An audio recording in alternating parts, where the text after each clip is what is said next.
this perk now. I can take Martin's Secret to forge weapons of the 4th tier, which I thought we had to unlock that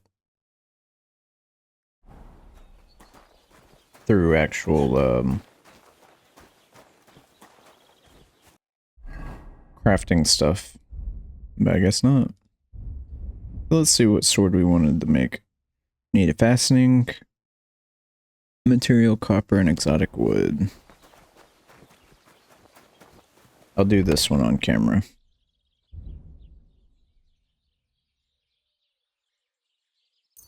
Copper, we don't have a lot of copper. Exotic wood, we have a lot of this. A lot of fastening material. Alright, we should have everything then, right? Yeah, this is when we're drunk that we get like a +4 or whatever.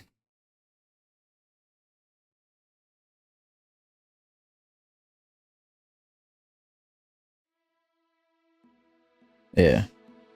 You gradually gain up to +4 bonus in your crafting skill. So we'll do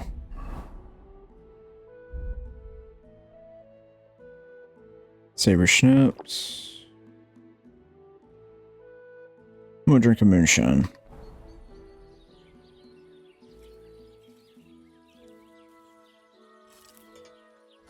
And wait for us to get drunk.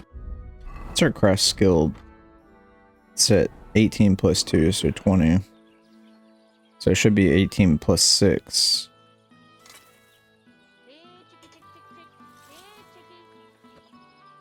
It's moonshine enough to get us drunk.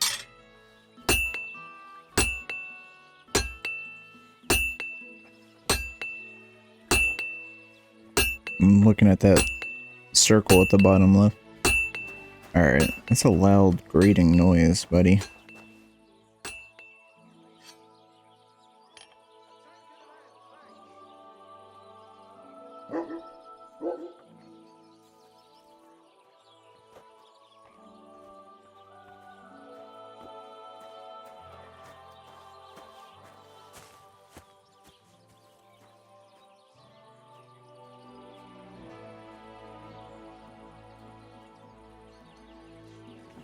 There we go.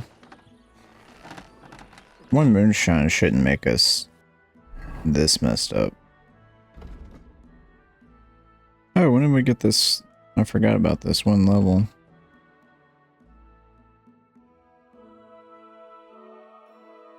Each level of vitality adds 1 extra stamina point. Definitely want that.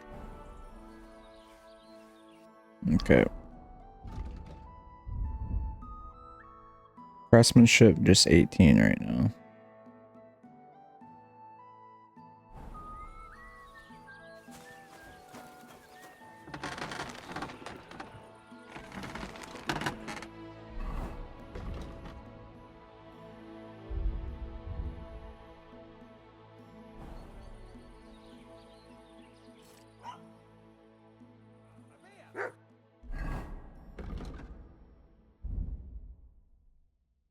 It's not working. When you're in the positive phase of drunkenness, you get a bonus of up to +4 to thievery. I mean, not thievery, craftsmanship.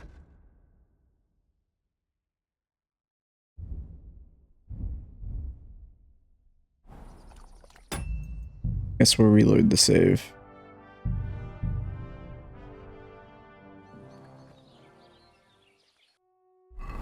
We'll just craft it.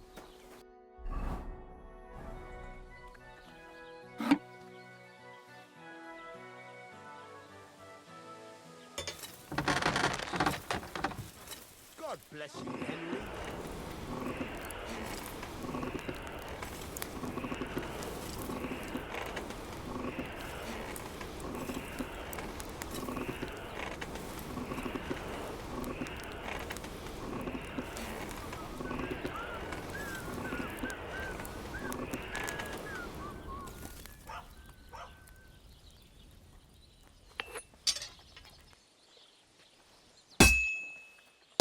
I should move it.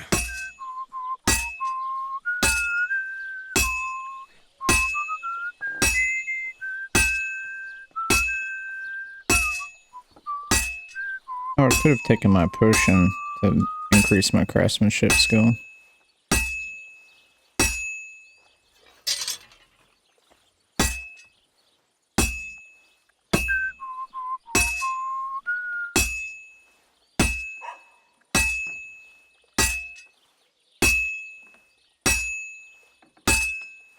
Well, I've got half finished.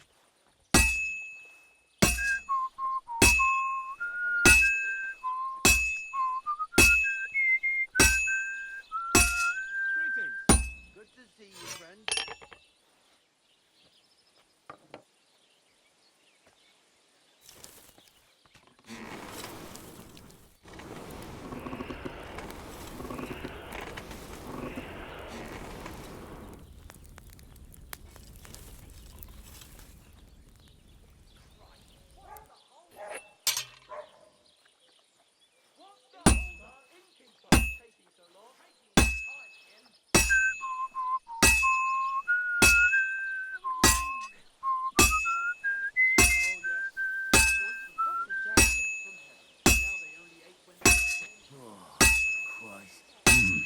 It's almost finished.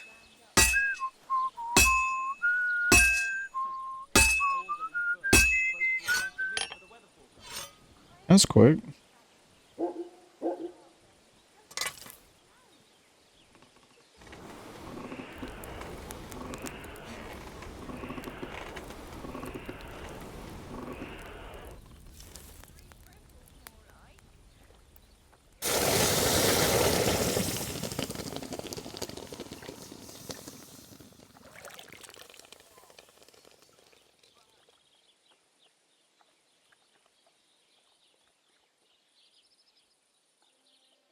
Still shows quality 3. Stab damage 122, slash damage 128.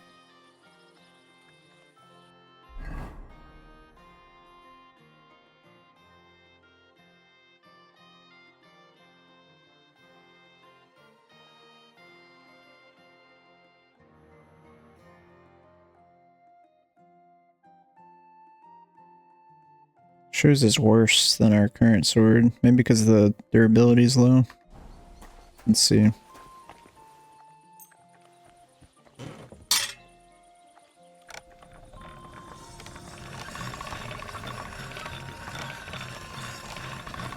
I wonder if we overheated it.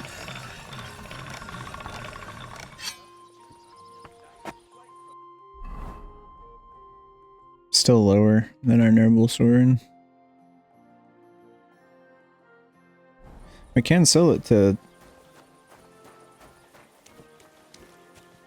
it's too late in the day. Let's see.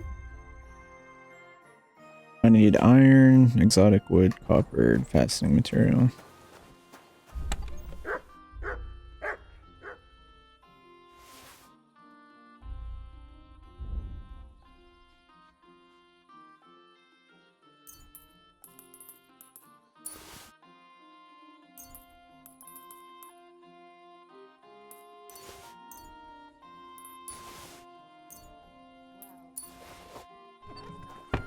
Alright, and this time we'll take the potion.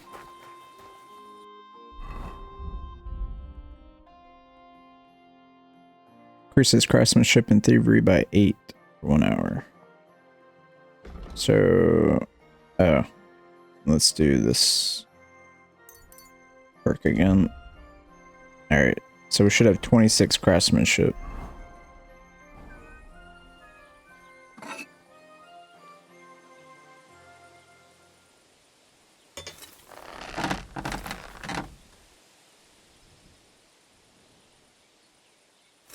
You may lose your materials, okay.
Good.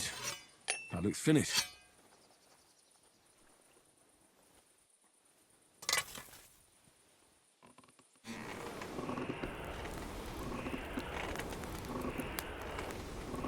Hopefully the condition's better. I don't know what I'm doing wrong to make it have lower condition.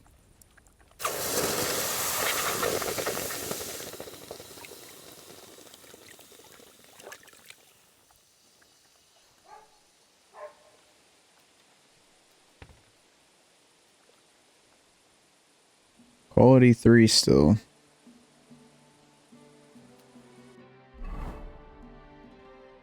Still 71 condition.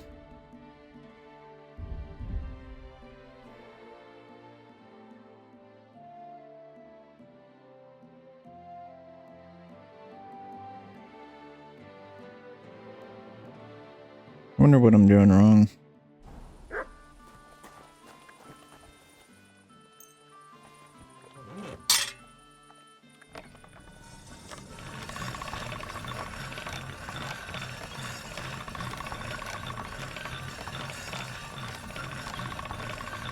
Sharp as a razor.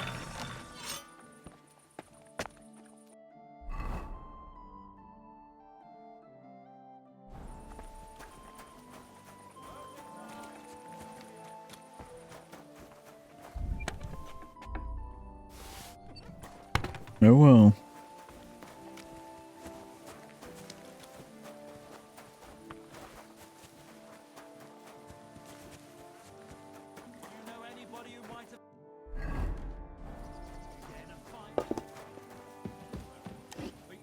What do you need, my... I sorted everything out. Let's go and meet the Zeliovites and have a discussion. Finally! Come on, let's call the lads over and send for Olbram. Hey there, Zeliovites! Did you miss us? You know they did. They could hardly sleep. Can you blame them? I'd rather come and get a beating than hang around in Zhelyov too. You see? They're provoking us again. And they brought a stranger. There's no use trying to negotiate with them. There's nothing to negotiate, old man. The pasture is ours, and that's final. Bullshit! You know right well that I got smacked around as a child in that orchard right over there. What do we care where you got smacked around? Don't laugh at him. Listen to yourselves. All this useless racket for nothing. Why don't you leave things the way they are and split the pasture in half once and for all? No splitting. It's all earth. I remember. He's making it up. He just wants to take what's ours. Seems a bit too convenient that he's the only one who remembers that the whole pasture belongs to them. The old coot hardly remembers which hole is for eating and which is for shitting. Old Obram's always fuming, says half the pasture's his. Claim he'd graze his own bull there, but he's a fool, he is. What did you say, you ass? Keep my nothing out of your mouth. You know how long it took to wash off all that bloody pigs? Which one of you was it? So what? That was just a bit of fun. You'll laugh on the other side of your face when we kick your asses. That's right. Get him, lad. For God's sake, wait! You're really gonna let yourself get beaten up just because Olbram told you to? If he finally admitted the pasture is ours, we could have settled this ages ago. The lad's right. What are you talking about, Flinty Dick? Why should I let myself get beat up every year? It's not like I have to graze my cattle here. Come back here, you traitor. Enough talk! Get him, lads!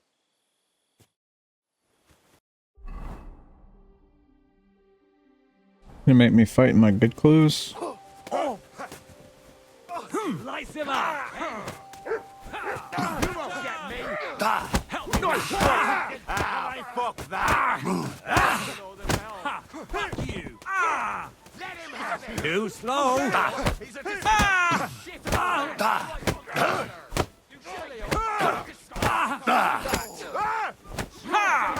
For our nut.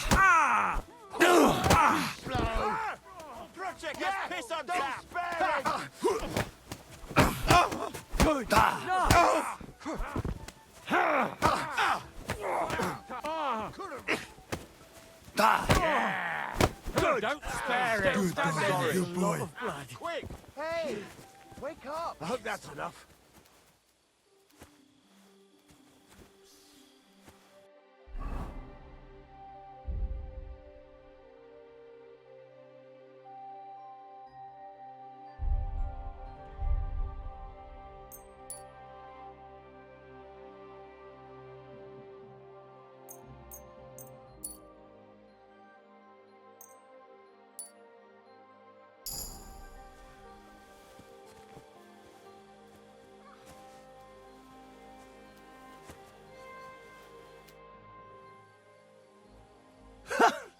I have to say, for a bunch of ordinary villagers, you fight well. It ain't our first time, mate. And you held your own. Well, I feel right at home in a fistfight. If you ever have another one planned... I would happily kick Olbram's ass 3 times a day. But he isn't getting any younger. Can't have him on my conscience, eh? It's more than enough that you helped us defend Tachov's honor. And don't think we don't know how to reward good deeds like that. We have a nice pile of groschen for you. Thank you. And if those Jelliavites ever cause any more trouble, let me know. Take care, Henry.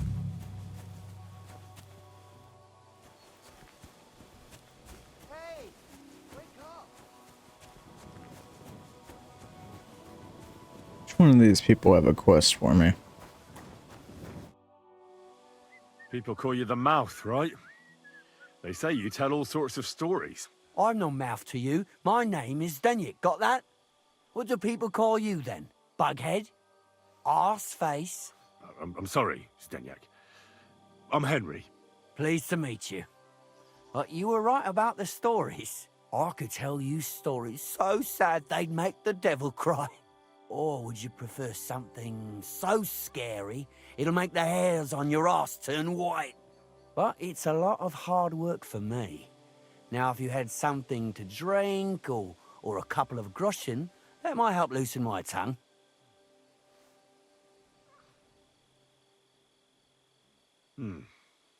How can I know if it'll be worth it? If you don't believe me, ask anyone.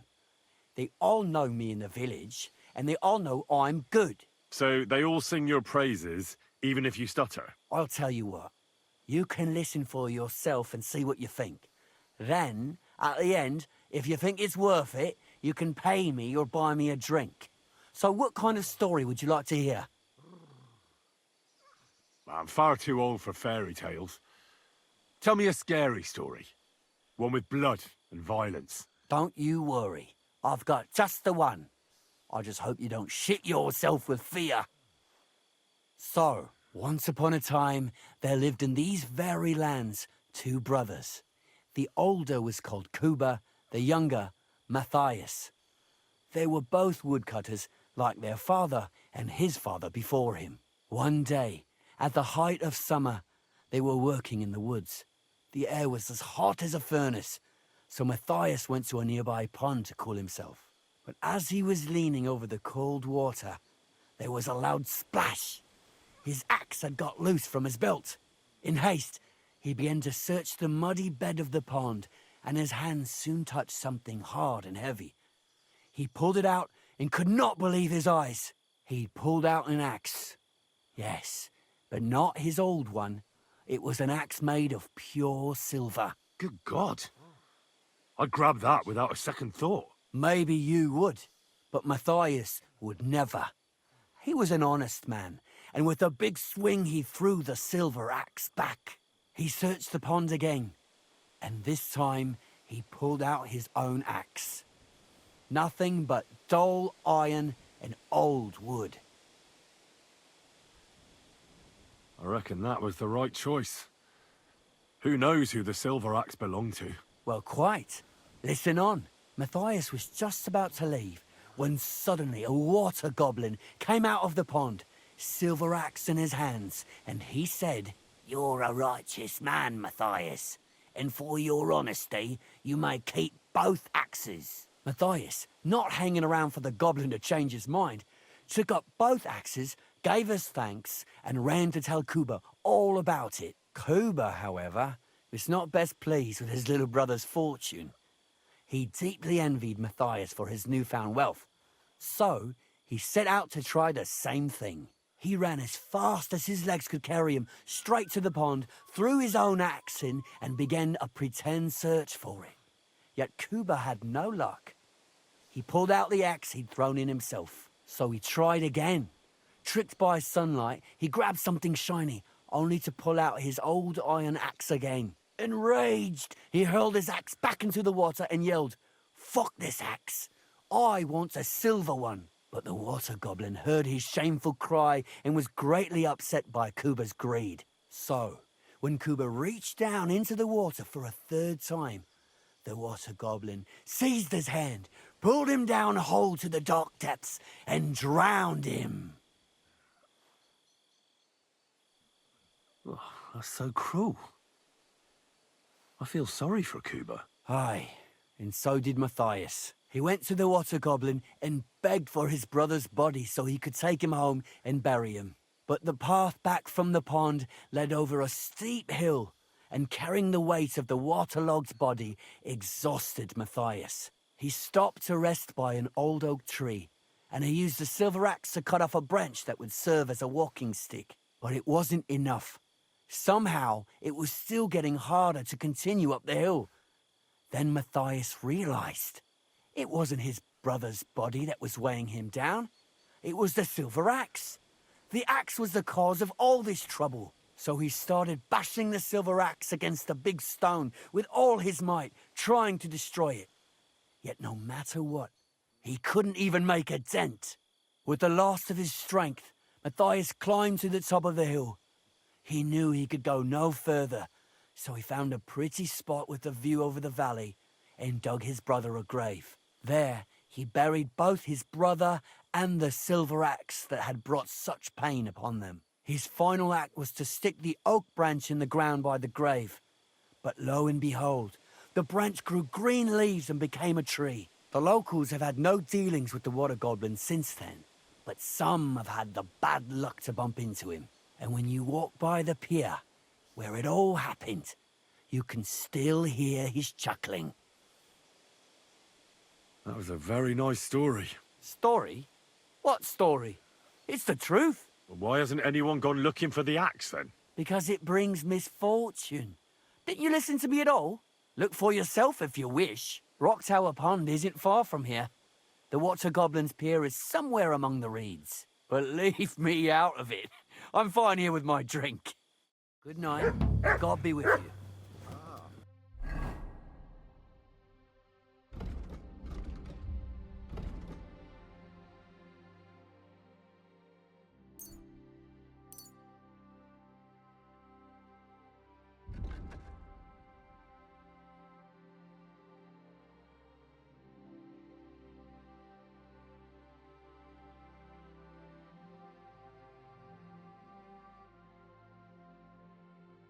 Skeleton in wetlands.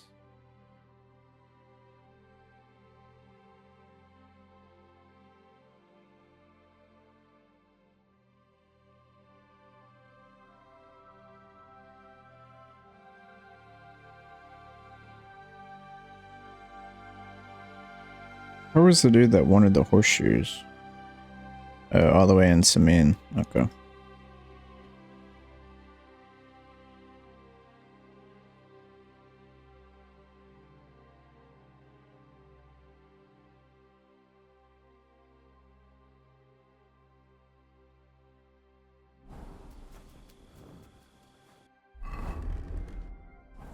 We need to go to sleep.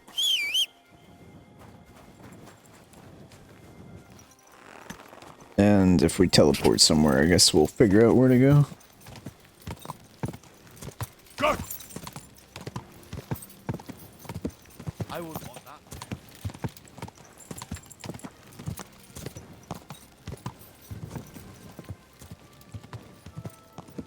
It says the way back to the little settlement, isn't it? Okay.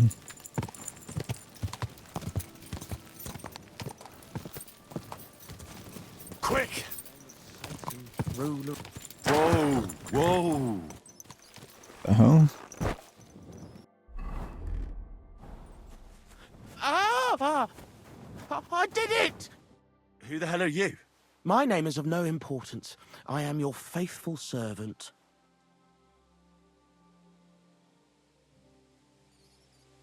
What do you want from me? Me? Want something from you, Dark Lord?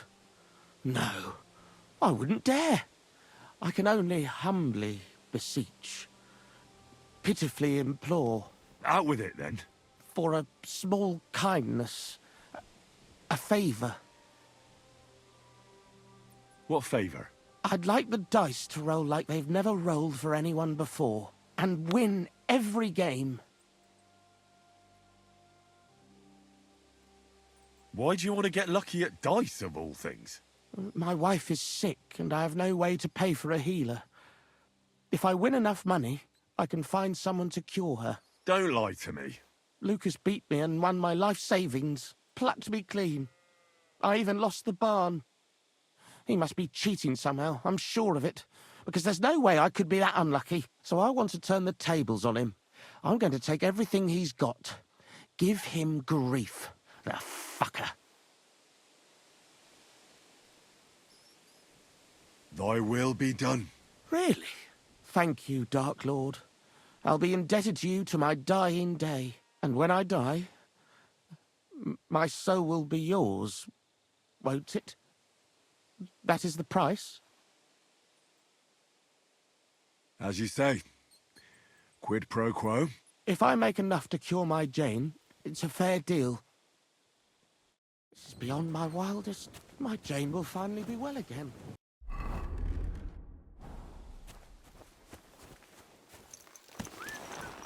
That was strange.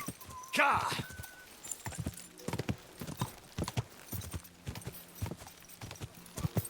Whoa, whoa. To tell you, don't chuck your shit into my yard.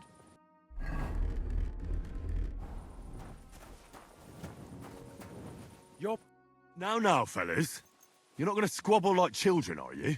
Keep your nose out of it, all right? This slob here empties his chamber pot in my yard every day. That piece of yard is mine, And again, there's a fence. which has no business being there. Can you explain to me what's going on? This is dumping his shit in my yard. What don't you understand? Except the yard is mine. The fence is where it is for a reason. For the 1000th